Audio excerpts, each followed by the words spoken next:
Bonjour. So if it's okay, I'll stick with English. You'll thank me for that.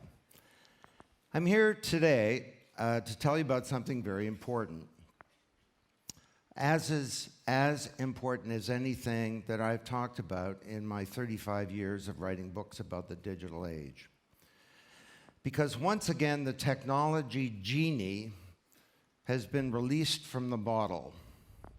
And this genie is being summoned by an unknown person or persons named Satoshi Nakamoto. And this genie is now at our disposal to give us another kick at the can to rewrite the economic order and the social power grid. Let me explain. By the way, on Twitter, I'm at Tapscott if you're tweeting away. There are huge changes that are underway in the world, and I think that if we do this right, we can rethink many of our institutions to create a more sustainable, just, and fair world. To begin, there's a technology revolution that's underway. Now, you're familiar with all these technologies: mobility, the social web, the Internet of Things, cloud, drones, robotics, machine learning, artificial intelligence, big data. I've become convinced that the most important technology taking us forward for the next 2 to 3 decades is none of these. And you would be surprised to hear me say it's the underlying technology of cryptocurrencies like Bitcoin, and it's called the blockchain. Blockchain. It's not the most sonorous word in the world. I remember 25 years ago, I would explain the World Wide Web, and it just rolled off your tongue. Today we have the blockchain. It is what it is. But this technology will enable very profound changes if we will it. Let me explain. For the past 40 years, and I've been around talking about this stuff for most of that time, we've had the Internet of Information, and it's been great. If I send you some information, I'm actually not sending you the information, I'm sending you a copy. Whether that's a PDF or a Word document or a spreadsheet or an email, or even with the web was a platform for the presentation and publishing of content. The first era of the Internet gave us all a printing press where we could copy information, and that was great.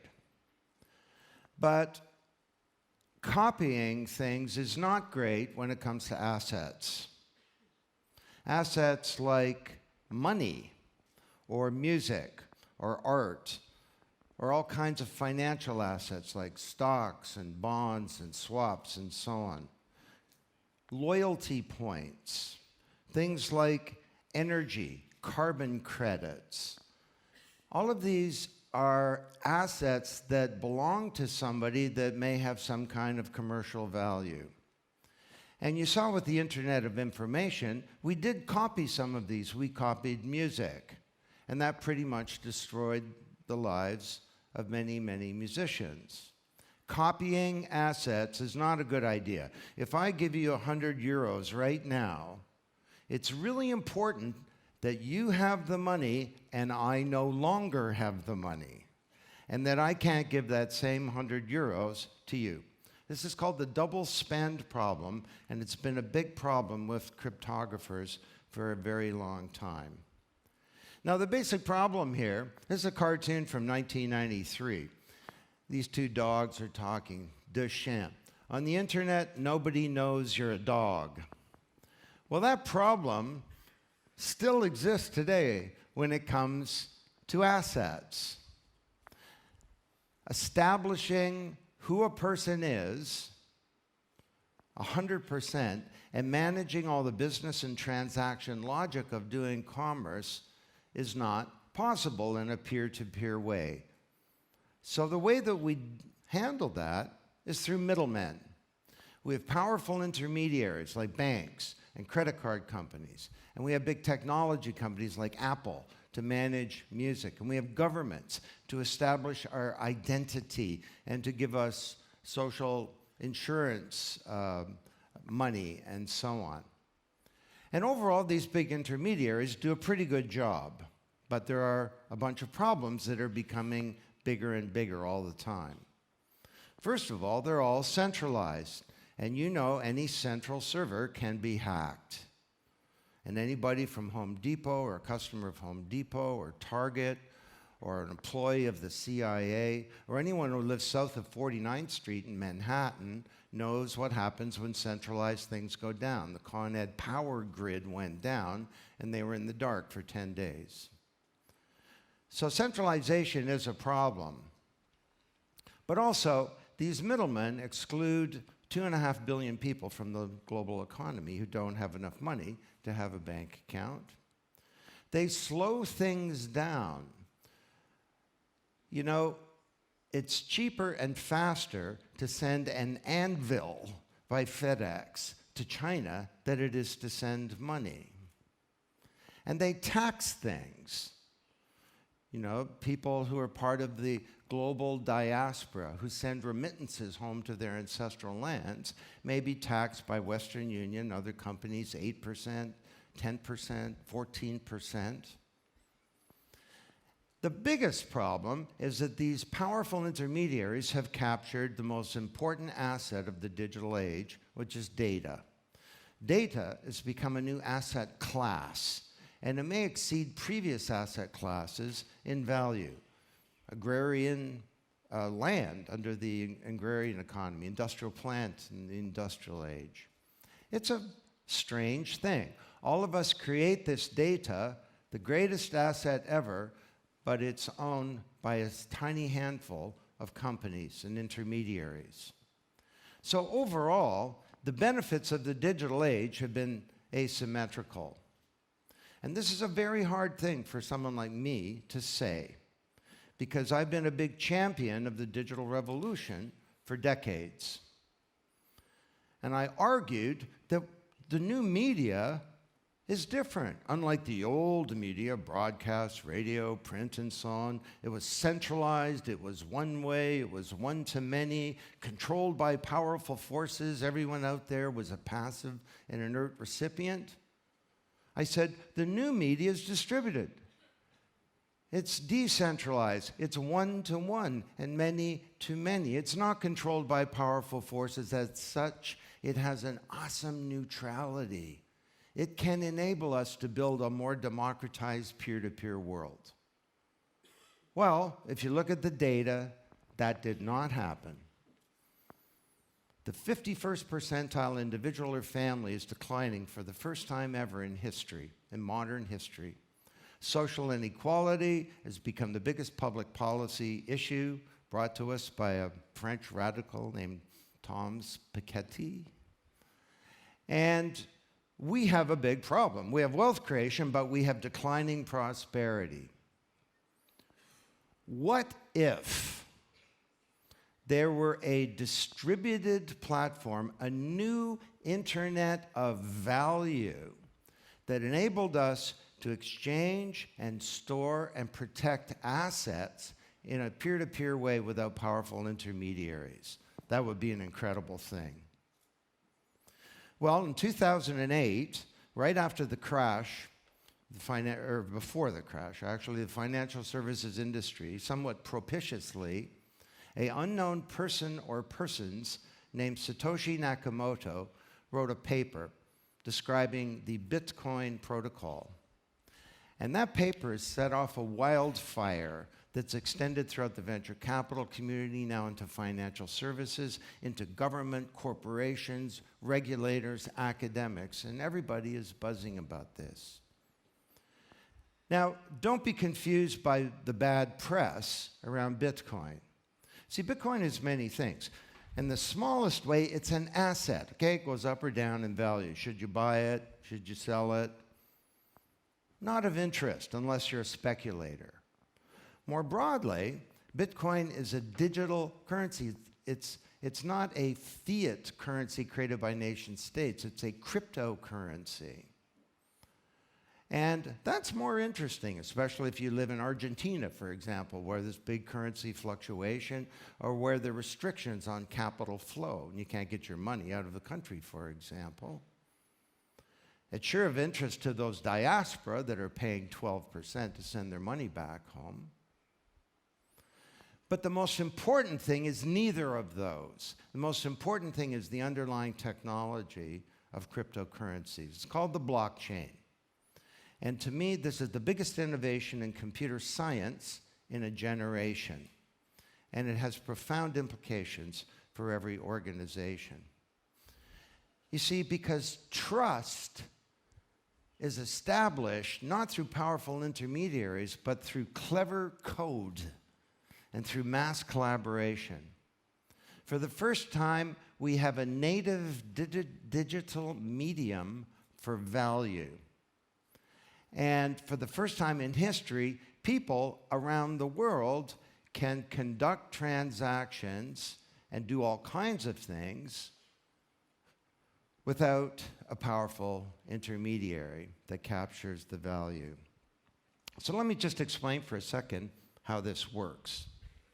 First of all, if I do a transaction, I send some money, or it could be any transaction. I vote, I get married, I sell a house, I trade a stock, it's called the stock market, or that light buys power from a power source and pays for the power.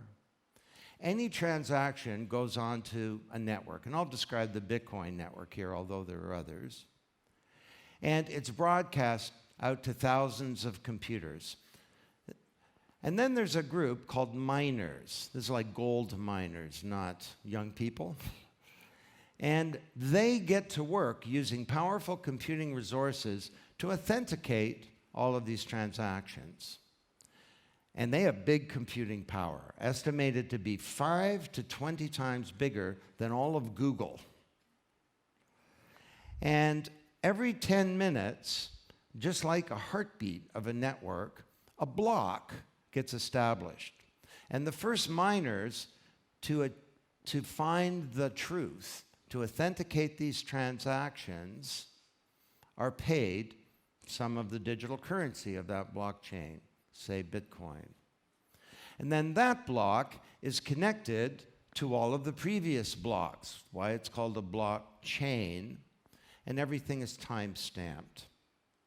So if I wanted to go and hack that block and pay that 100 euros again to somebody else, I'd have to hack a block using the highest level of encryption, not just on a centralized server, but across thousands and thousands of computers all around the world, ultimately millions and maybe billions of computers. Within a very short period of time, in the light of the most powerful computing resource in the world, and not just for that block, but because it's connected to the previous blocks, I'd have to hack the entire chain. Now, I won't say that anything is unhackable, but this is infinitely more secure than the computing systems that we have today. Now, the Bitcoin blockchain is just one of a whole number of blockchains. Who's heard of Ethereum? Hands, please? Okay, this is fantastic. So, Ethereum is a blockchain that has all kinds of extra capabilities on it for application development, for the rapid creation of smart contracts that manage digital assets. And Ethereum, I was speaking at the Ethereum Developers Conference in London. It was a big room like this, about the same number of people, but all along the edge, people were sitting down, 6 deep, developers. And in that room were people creating an alternative to the stock market, an alternative to Uber, an alternative to our current system of democracy. There were people creating a new model for the banking, for the payment system. It's an extraordinary thing. Now, most people think about blockchains in terms of financial services. And to be sure, there are some big opportunities.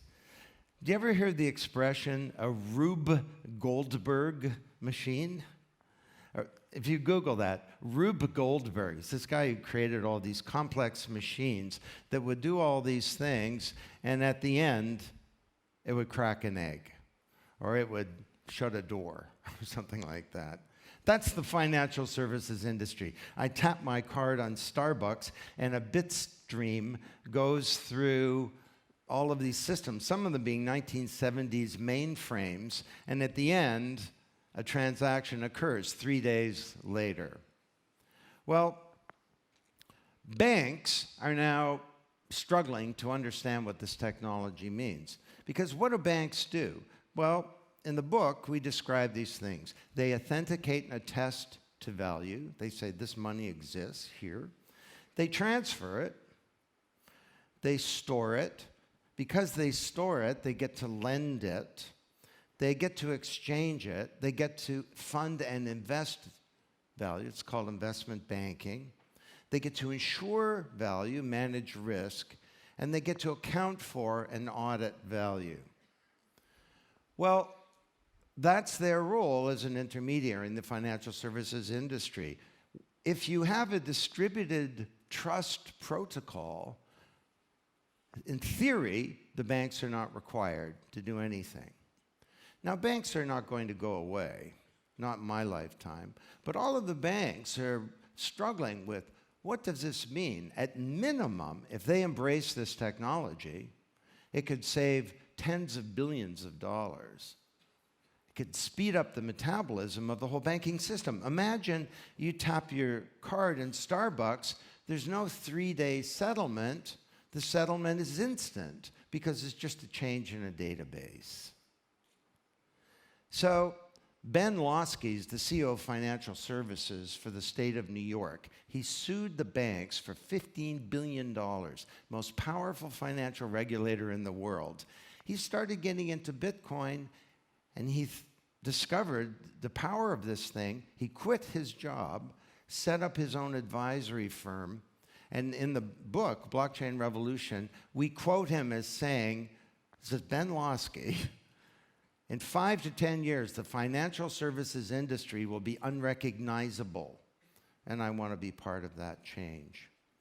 So everybody's on board now. The Economist did a cover story called The Trust Machine, the great chain of being sure about things. And they compared blockchains to 2 other developments. One was the creation of double entry accounting, and the other was the creation of the corporation. Now, they're kind of boring things, but those were the 2 foundations of our economic system today. And for the economists, that's how big this is. By the way, you have triple entry accounting. Credit, debit, automatic entry goes into a blockchain. Oops, what do you need an audit for? You have a real-time, time-stamped record of everything that's occurred. Even Dilbert's involved now. I think we should build a blockchain. Uh-oh. Does he understand what he said, or is it something he saw in a trade magazine ad? So Dilbert says, what color do you want your blockchain? And the manager says, I think mauve has the most RAM. So when Dilbert gets involved, you know, something weird is going on. So the book has been out for 3 weeks. Damn you, Harry Potter. It's also in Canada. It's competing with an adult coloring book. Do you know about these things? I didn't even know they existed. Adult coloring books. Best-selling book. Beating the blockchain. Anyway, it's a sign of the times that a book with the word blockchain in the title can compete with Harry Potter. So, that's a technology driver for change. Now let me talk about some of the other big contextual drivers, and we'll discuss what might this mean for your business.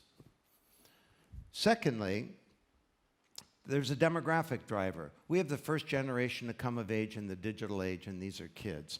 I started studying kids in 1997 when I noticed how my own children were able to use all this sophisticated technology. And at first I thought, my children are geniuses, they're prodigies. But then I noticed that all their friends were like them, so that was a bad theory. So I started working with 300 kids and I wrote this book. A decade later, I wrote the sequel. And I came to the conclusion that there's no more powerful force to change every institution than the first generation of digital natives. I'm a digital immigrant. I had to learn the language. This is globally, it's a huge generation. Not so big in France. Who has children under the age of 33? Hands, please. Oh, that's pretty good. You know, I did that in Italy recently, and about 10 hands went up in a room of 1,000 people, and I almost canceled my talk. And I was like, you know, everybody, just go home, light a candle, get a bottle of wine, have some music, make some babies. But this is a huge generation, biggest generation ever. And what makes them a real force for change is the first generation to come of age in the digital age. And you see this cartoon? It didn't get a single laugh in the room. This is from 1997 in Growing Up Digital, from my book back then. When I put this cartoon on the screen back then, people would fall off their chair. They'd be laughing so hard, you know? Oh, a baby using a computer. That's crazy, man. Now everybody looks at it as like, why doesn't the kid have an iPad or something? What is that weird thing there? Or why doesn't the kid have an iPotty? So this time around, the first generation of the internet, do you remember, anyone here remember using Mosaic? And we all had dial-up, right? And it took like a minute for a screen. Now we've got broadband, we have mobility, we've got all kinds of infrastructure that's applicable to this blockchain revolution, and we have a new generation of digital natives for whom it's like the air. So what does this do to the structure and the nature of the corporation? Well, there was a famous Nobel Prize-winning economist named Ronald Coase, and he died just 3 years ago. And 80 years ago, he wrote a paper where he asked a deceptively simple question. He said, why does the firm exist? He said, if Adam Smith is right, the open market's the best mechanism for allocating people and money and resources in a society, why isn't everybody an independent contractor at every step along the way in production? Why do we have firms? Is Riel Miller in the audience by any chance? Oh, there he is. So I got to thank Riel for this, because 25 years ago, I said, who's going to be the most important economist to help us understand the internet? And he said, Ronald Coase. And I said, who is Ronald Coase? So I've been talking about Ronald Coase for 25 years. What happened is that throughout the industrial age, the costs of transactions in an open market were greater than the cost of doing things inside the boundaries of a corporation. So we created vertically integrated firms. Now, Coase talked about 4 kinds of transaction costs. He talked about the costs of search, of finding all the right information and people and assets in an open market. It'd be prohibitive. So we bring them inside the boundaries of the firm, where we have filing cabinets to find information, org charts to find people, and so on. Secondly, the cost of contracting. If every little activity in the economy required a contract, this would be prohibitive. Bring it inside the boundaries of a firm where you don't need contracts. Thirdly, the cost of coordination. Imagine trying to get a whole bunch of people who'd never met together to create an automobile. The coordination costs would be too great, so we bring that inside the boundaries of a firm where we have management. And fourth, the cost of establishing trust in an open market. Prohibitive. Bring it inside the boundaries of a firm. Blockchains will decimate each of these 4 classes of transaction costs. Search. Imagine being able to find the truth. Contracting. Smart contracts on a blockchain. It's just like what they sound like, contracts that have managed digital assets and that have a bank account. Thirdly, the costs of coordination, huge. And fourth, we now have a platform for establishing trust in an open market. So we're moving from an extended enterprise to business webs to something very, very different. Now, I'm just going to tell you a quick story. This is a pre-blockchain story to make the point. This guy on the screen here, his name is Rob McEwen. The reason I know this story is he moved across the street from me. He's my neighbor. And he holds a cocktail party to meet the neighbors. And he says, "You're Don Tapscott. I've read some of your books." I said, "Great. What do you do?" And he says, "Well, I used to be a banker, and now I'm a gold miner." He's a funny guy, too. He introduces his wife to the group. And he says, "I'm a gold miner. This is my wife. She's a gold digger." Thankfully, she is not. And she has a sense of humor. Anyway, he tells this amazing story. He takes over this gold mine. His geologist can't tell him where the gold is. So he gives him more money to get more data, millions of dollars. They come back. They can't tell him where to go into production. He gives them more money. This goes on and on. After a few years, he's ready to give up. But he has an epiphany one day. He wonders, if my geologists don't know where the gold is, maybe somebody else does. So he does a radical thing. He takes his geological data, he publishes it, and he holds a contest on the internet called the Goldcorp Challenge. It's basically $500,000 in prize money for anyone who can tell me, do I have any gold? And if so, where is it? He gets 77 submissions. They come from all around the world. They use techniques that he's never heard of. And for his $500,000 in prize money, my friend Rob McEwen finds $3.4 billion worth of gold. The market value of his company goes from $90 million to $10 billion overnight. And I can tell you, because he's my neighbor, he's a happy camper. What did he do? Well, we think that talent is inside our boundaries, right? Your most precious asset goes out the elevator every night. We have these expressions. No, the uniquely qualified minds to solve Rob McEwen's biggest problems were outside his boundaries. Now, this was pre-blockchain, but Rob McEwen today is hugely into blockchain technology. And he says, just imagine what I could do with this platform compared to what we had before. So, in the book, we describe something called a distributed autonomous organization. And we said, how far could this go? The distributed autonomous organization, we said, would have no people.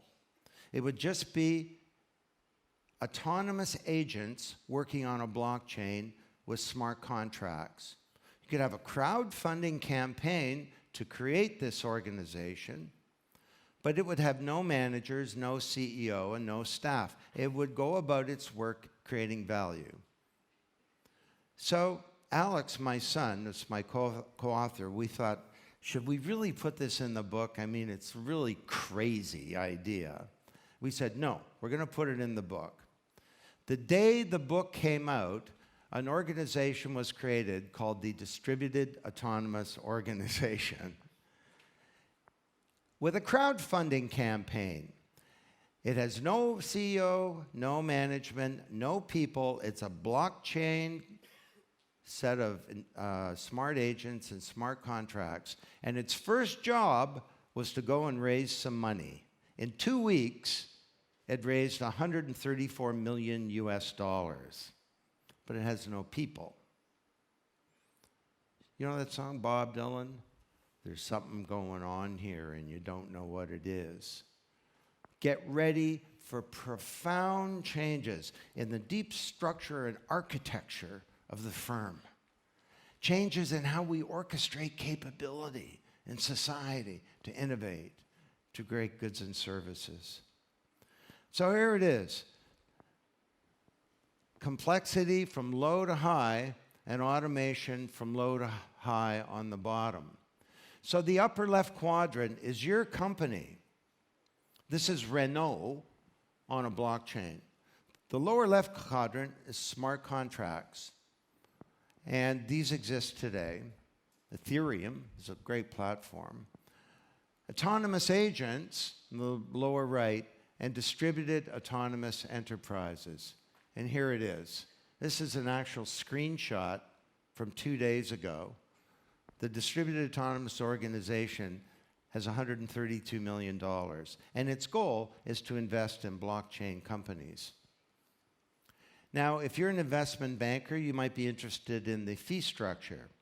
Rather than 2 and 20, it was 0 and 0. So it's not just investment banking, of course, that will be impacted by this. Okay, so the final big change is a social revolution. Think about the world today. We are too conflicted, and we do have many, many problems. So this is not a political story. It's a story about self-organization and how that can be a new force. 8 years ago, I got an email from a friend, and they said, do you know this guy? His name is Obama. He's trying to become the president. He thinks your book, Wikinomics, is the key to winning the presidency and transforming America. Go to myBarackObama.com. So I go there, and there's my book right on the screen. It's like we believe in the principles of Wikinomics and use the internet in every way possible. Saying, I'm asking you to believe not just in my ability to bring about real change in Washington, I'm asking you to believe in yours. And I looked at this thing. Well, my first reaction was, I am the man. Clearly. But not so fast. Because it turns out I'm not the man. Because there was a Wikinomics community. There was also a young firefighters for Obama community. There was a single moms for daycare for Obama community. He created a platform upon which 35,000 communities self-organized. And that's what brought him to power. So we are seeing radical new platforms emerge within our society for people to self-organize and to bring about change. So you put those four together, and I think you end up with a burning platform. Do you know the idea of a burning platform? That you're, I don't know, commandant burning platform. You're somewhere where the costs of staying where you are become greater than the costs of going to something new, even though the new state is not fully known. We have a burning platform in society. So let me close by talking about, I'm going to spend a minute or two on each. These are 10 business models that are radical, each of which I think blockchains will disrupt. So let's go through them. The first is a new species of business I call digital conglomerates. What business is Google in? Well, Google's largely an advertising agency. They sell ads. But Google is also a media company and a hardware company. It's the second largest maker of servers in the United States. It has one customer itself. It has mobile devices. It's a bank. It has a payment system. Google is likely to emerge as one of the leading automobile companies because it has one of the best technologies for autonomous vehicles. Well, what happens to Google on a blockchain? Well, let me give you an example. You think about the financial services part of that. Annalie Domingo is a housekeeper who lives in Toronto. And every month, she gets on the bus and she takes her check to the bank. Then she gets on the bus again and she goes to the Western Union office where she sends her remittances to her mother in Manila, in the Philippines. Remittances are the biggest flow of capital from the developed world to the developing world. bigger than direct foreign investment and bigger than foreign aid. $600 billion a year. Anna Lee gets charged 11%. The money takes 4 to 7 days to get there. Her mother never knows when it gets there. Well, now, Anna Lee Domingo, as of 6 months ago, goes onto her mobile device, onto Abra, and she types in $500, whatever. She sends the money to her mother. The money moves at the speed of light. Within 10 minutes, a block gets created. And then Annalee's mom looks at her mobile device, and there are a number of Abra tellers. These are people that are part of the Abra community. And they're driving around in her neighborhood, kind of like Uber. And she sees one, he's 6 minutes away. He's a 5-star teller. She goes, boom. This woman shows up and gives her $500 worth of Filipino pesos in cash. The whole thing took a few minutes, not 4 to 7 days, and Anna Lee Domingo pays 1.25% rather than over 10%. So the disruptors are about to get disrupted. Secondly, we have a business model I call data frackers. Do you know fracking? Is that a word in French? Fracking? No. Fracking is an oil and gas term that you drive steam into the ground and it pushes out oil and gas, mainly.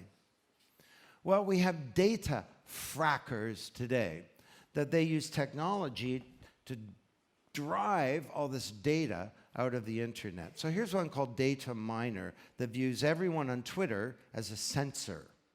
And it notices something's going on.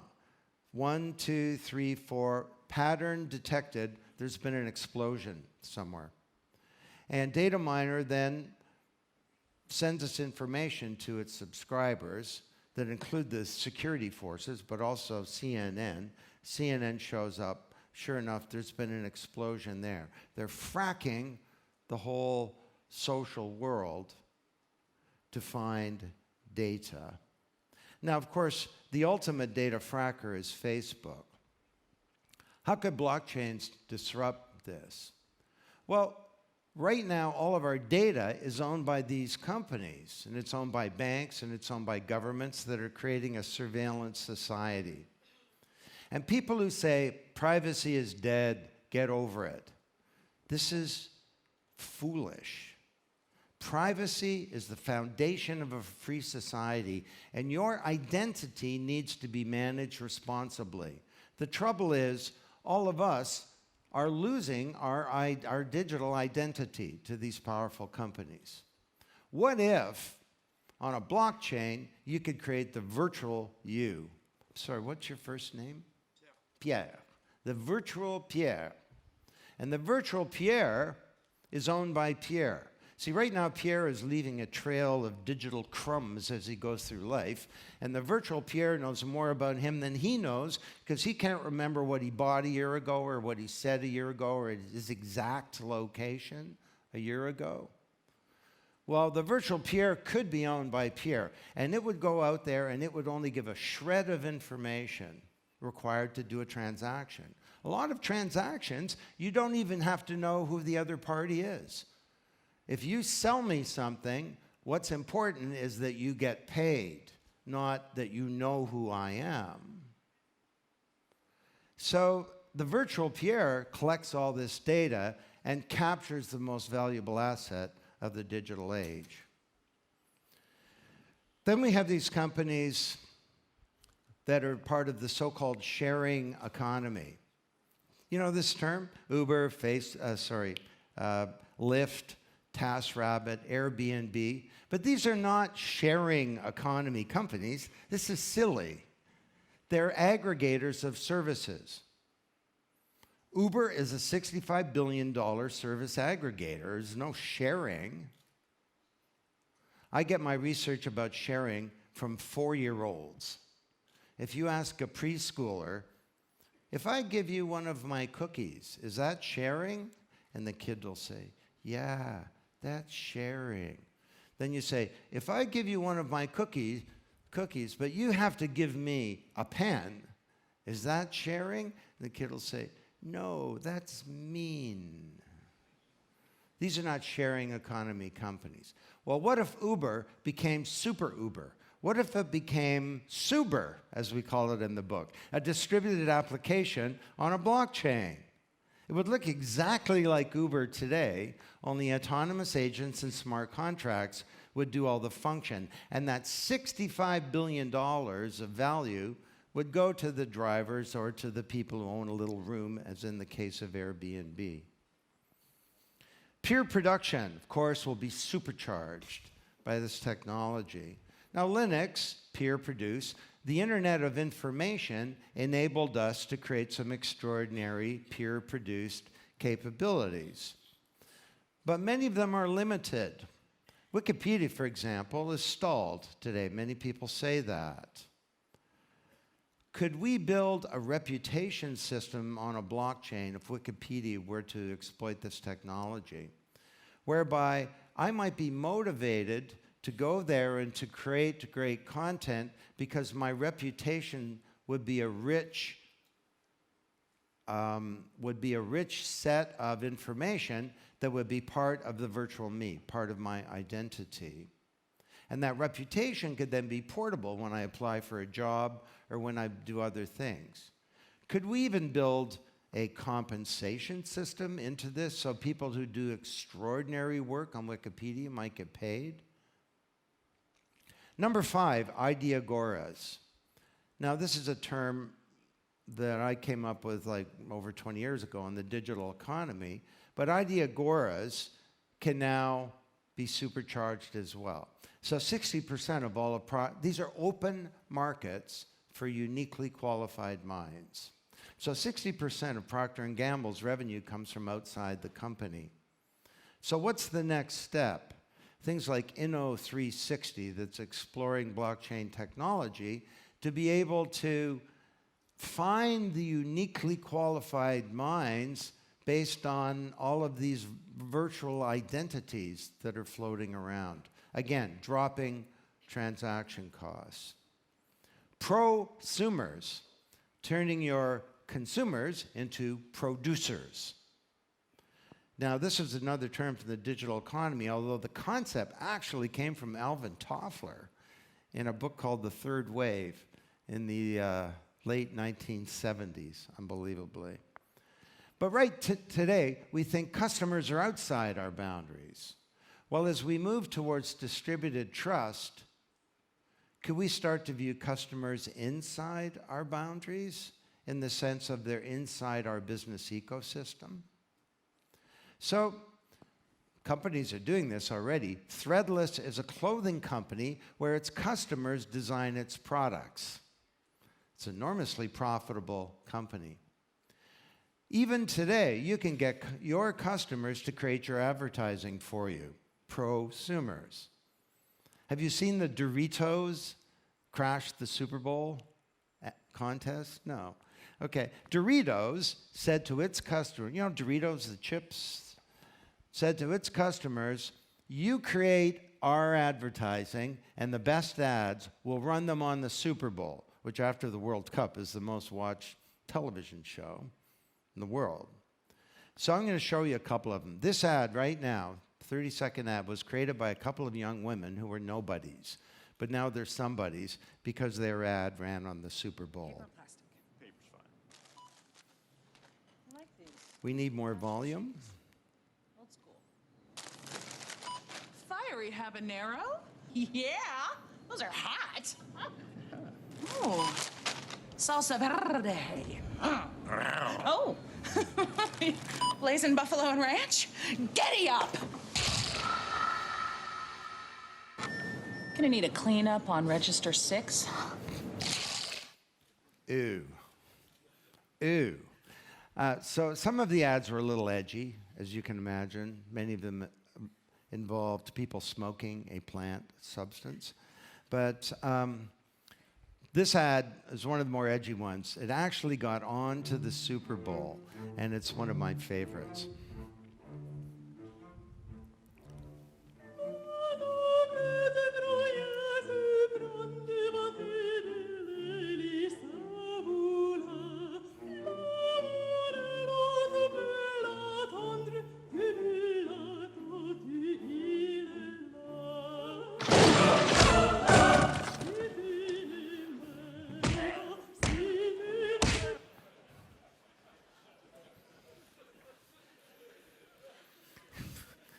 I mean, what advertising agency is going to dress someone up in a mouse suit and have them beat up your customer? But for the Doritos demographic, apparently that's a big thing. So the whole world of prosumers, again, will be supercharged by blockchains. We have 3D printing, and where everything in a supply chain essentially becomes an entry on a distributed ledger. Then we have rights monetizers. There are so many parts of our economy today where people create value, but they don't get to capture the value. The music industry being Exhibit A. Do you know that if you were a songwriter 20 years ago and you wrote a hit song that sold 1 million copies, you would make 45,000 US dollars. Today, if you're a songwriter and you write a hit song that has 1 million downloads on Spotify, you don't get $45,000, you get $36. It's not enough to get to the airport. So the big labels control the music industry, and the Internet of Information made it worse because people published assets. Then along came Apple and the streaming companies like Spotify that took more of the value. The musicians have crumbs. So the Grammy-winning singer-songwriter Imogen Heap is one of the people building a new platform for the music industry. When you're a musician, you post your music, and the music is surrounded by software that has a set of smart contracts and that has a bank account and some autonomous agents. The music, the song, becomes a business. You post your song on a blockchain, and if you want to listen to it, it's a few microcents. You want to put it in a movie, that's different. And the smart contract specifies all of the IP rights and ensures that the artist gets fed first, not at the end of the food chain.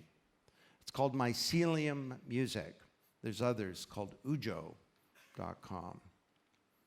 Number 8, platforms for participation. Well, this all started with Amazon, and we've seen all kinds of platforms where people self-organize on the platform. We'll get ready for a whole new wave of platforms that will be so important for the enterprise. And right now, Microsoft is partnered with Ethereum and with a number of other companies to build blockchain platforms for the enterprise. And those of you who are IT executives, we're going to move our technology onto blockchains over the next period. We have the global plant floor. Pre-blockchain, the Chinese motorcycle industry is dozens of little companies that all cooperate together to create a motorcycle. But there's no Harley Davidson. There's no Yamaha. There's no OEM pulling all the strings. They meet on the internet and in tea houses. This is now 45% of global motorcycle production. And get ready for the 1,000-euro car from China, too. And there's so much interest in China. Both Alex and I are off to China for a month in the fall, and we're speaking all over the place. Everyone there is trying to understand blockchains and what they could do. And the final one is what I call the Wiki Workplace, moving beyond electronic mail to create these new collaborative platforms. Imagine a collaborative platform within the enterprise where your personal avatar and your identity was at the core, collecting information, making you more productive, protecting your privacy, ensuring that the corporation has appropriate information as opposed to that information being captured by powerful technology companies outside. So, the disruptors are about to get disrupted. What a time to be in business, and what a time to be alive. This is a new paradigm. And when you have a new paradigm, these things cause dislocation, conflict, coolness. They're often received with hostility. Vested interests fight against change, and leaders of old paradigms have great difficulty embracing the new. How will your company find leadership for change. Well, those who don't change will be left behind, just as with the Internet of Information more than 20 years ago. On the other hand, it's a time for each of us to become curious. Get a Bitcoin wallet, download it onto your mobile device. I can talk to you about public key encryption all day, but if you just download some Bitcoin and make a payment, you'll understand it instantly. The other thing you can do, well, get yourself educated. Buy my book in massive volume.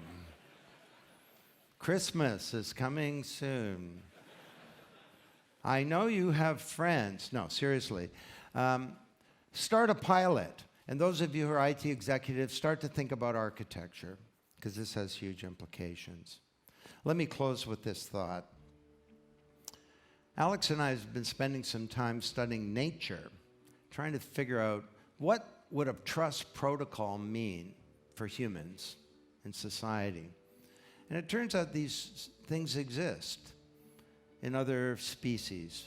Birds, fish come in schools, bees come in swarms, starlings over the moors of England come in something called a murmuration. Have you heard that word? Murmuration. It refers to the murmuring of the wings of the birds. And starlings are out over a 20-mile radius throughout the day, foraging for food. At night, they create one of the most spectacular things in all of nature. The murmuration has a function. Look up here. That's a predator, a hawk, a fierce predator being chased away by the collective power of the little birds. Scientists that have studied this say they've never seen an accident. There's leadership, but there's no one leader. This is a trust protocol in action. Now, is this some kind of fanciful analogy, or might we learn something? This thing functions according to the principles of the blockchain. It's a big collaboration. There's an openness. Blockchains are an open source platform. There's a sharing of all kinds of information, food sources, trajectory, danger. There are rules, the big one being don't bump into anybody else. But another one is don't get too far away. But there's also a great sense of interdependence and collective self-interest. Remember I said trust is achieved not through powerful intermediaries, but through a sense of collective self-interest that's built into the code. And it has a great integrity. Integrity being, which is, in business, it's the expectation that another party will be honest, considerate of your interests, and abide by their commitments. And with this new platform, you must abide by your commitments or you can't participate. You cannot be dishonest, not in terms of executing transactions. If you're a dictator in Honduras, you can't steal land from people if that land is posted on the blockchain, as has been happening. So this is a platform, I think, that it doesn't require us to build a great new society, but it might enable us to. It might enable us to reinvent not just financial services or the corporation, but to change government, democracy. Imagine elected officials coming to power with a smart contract that government funds don't allocate unless they do what the citizens want, not what their powerful funders want. I look at this thing and I get a lot of hope that maybe this second generation will bring a smaller world, but a world that's a better one. And that this age of networks intelligence might be an age where the promise is fulfilled, finally, and where the peril is unrequited. Thank you very much.